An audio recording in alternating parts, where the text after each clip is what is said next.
There is a question that haunts our modern age, a quiet hum of anxiety beneath the noise of our busy lives. Where do you place your mind? We place it on our careers, on our bank accounts, on our relationships, on the approval of others. We anchor our sense of peace to these external things, hoping they will hold us steady. But the external world is a turbulent sea. Promotions are lost, relationships end, and the opinions of others change like the tide. And so, our mind is anchorless, tossed about by every wave of fortune and misfortune. We feel a deep sense of spiritual homelessness. But what if there was another place to anchor ourselves? A place of unshakable calm, immune to the storms of the outside world. 500 years ago, the great Chinese sage and philosopher Wang Yangming provided a revolutionary answer. He taught that the ultimate source of peace and power is not found outside of us, but within us. In a stunning parallel, Western philosophers like Immanuel Kant were exploring a similar truth, that our mind is not a passive mirror of the world, but the active creator of our reality. Today, we will explore the timeless wisdom of Wang Yangming's School of the Heart, a profound guide to finding your inner anchor and achieving a state of unshakable peace, no matter what storms may rage around you. Part 1. The first principle, the treasure within. Wang Yangming's first principle is a radical declaration of inner wealth, which translates to, "My nature is inherently self-sufficient." He taught that we are all born with a luminous, perfect moral compass and an innate capacity for wisdom, what he called pure knowing. This is our original nature. It is like a brilliant sun. However, as we grow, clouds begin to cover this sun. These clouds are our selfish desires, our emotional reactions, and our attachment to external standards. We forget the sun is there, and we begin to believe that light, warmth, and happiness are things we must acquire from the outside world. This resonates powerfully with the work of Western humanistic psychologists like Carl Rogers and Abraham Maslow.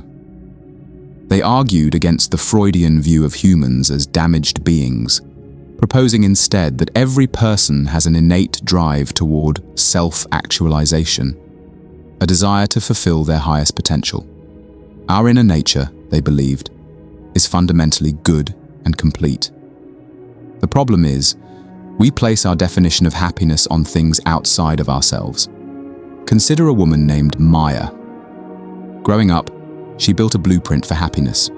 It involved graduating from a top law school, making partner at her firm, buying a beautiful condo, and finding the perfect partner. She believed that once she acquired all these things, her mind would finally be at peace. She achieved every single goal. She had the career, the home, the relationship. Yet, on a quiet Tuesday evening, sitting in her perfect living room, she felt a profound and terrifying emptiness. The peace she had been chasing was nowhere to be found. Her mind had been anchored to a list of external achievements, and when the list was complete, her mind was anchorless once more. Her journey of awakening began when she started a useless hobby from her childhood: painting. In the simple, non-utilitarian act of creation, she found a joy that her worldly success could never provide. She realized the sun had been there all along, just waiting for her to look past the clouds. This is the first principle. Your well-being is not a destination to be reached. It is a treasure already within you. Part 2. The second principle, the sovereign mind. Once you recognize that your true nature is self-sufficient, the next principle logically follows.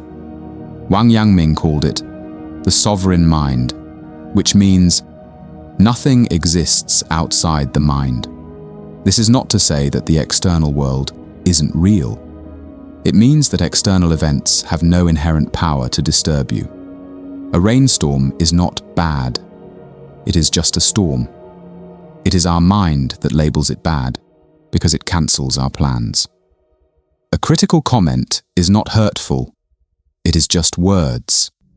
It is our mind that interprets those words and creates the feeling of hurt. This is one of the most powerful ideas in all of philosophy, and it was explored brilliantly by the German philosopher Immanuel Kant.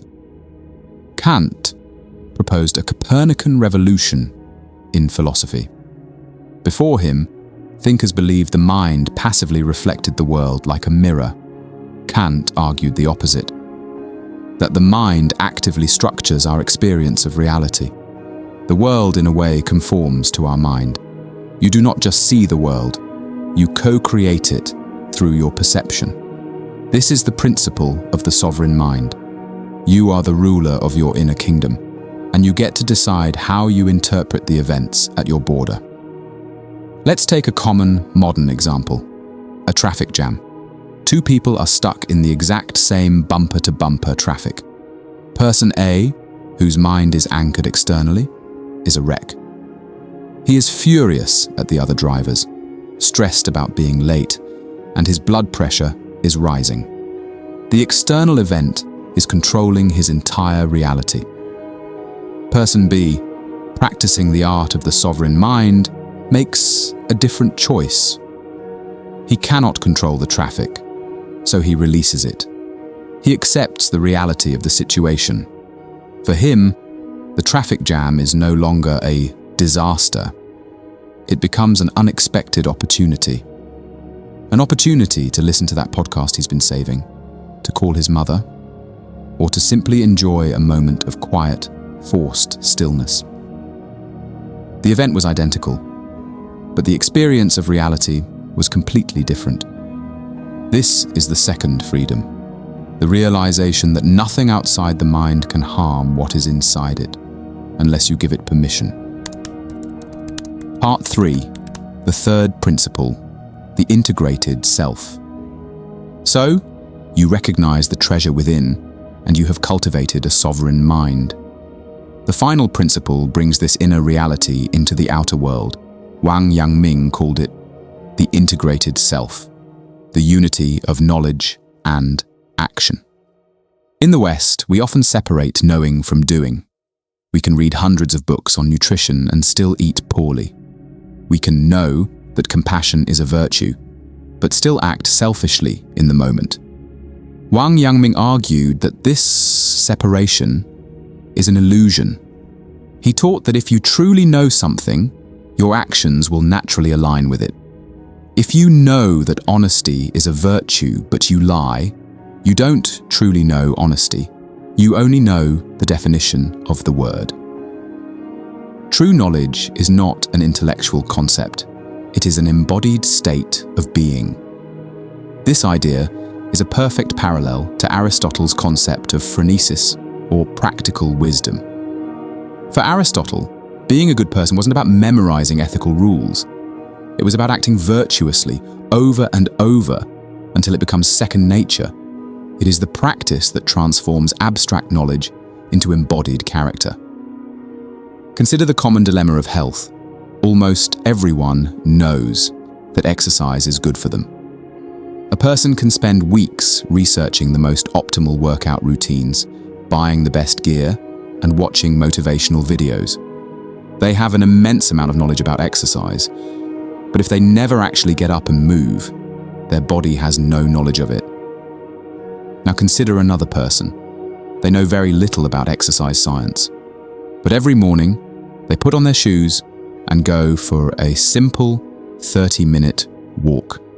They don't have as much intellectual knowledge, but they possess the true knowing. They have achieved the unity of knowledge and action. This is the third freedom, to close the gap between the person you want to be in your mind and the person you are through your actions. It is the practice of making your inner truth your outer reality. Finding your anchor. The modern world will always be a turbulent sea. It will pull at you with its demands, its judgments, and its chaos. To place your anchor in its shifting sands is to condemn yourself to a life of anxiety. The wisdom of Wang Yangming and the great philosophers offers us another way. It is a journey that turns our gaze around. It begins with the realization that the treasure you seek is already within you, a sun covered by clouds. It continues with the practice of building a sovereign mind, understanding that you are the ultimate arbiter of your own reality.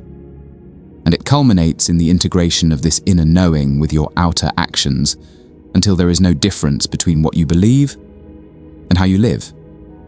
This is the process of finding your anchor, not in a job, not in a relationship, not in a bank account, but in the deep, quiet, and unshakable center of your own being. As Wang Yangming taught, the ultimate wisdom is simply this: to know the good and not do it is to not yet know. Let us then begin the real work of truly knowing.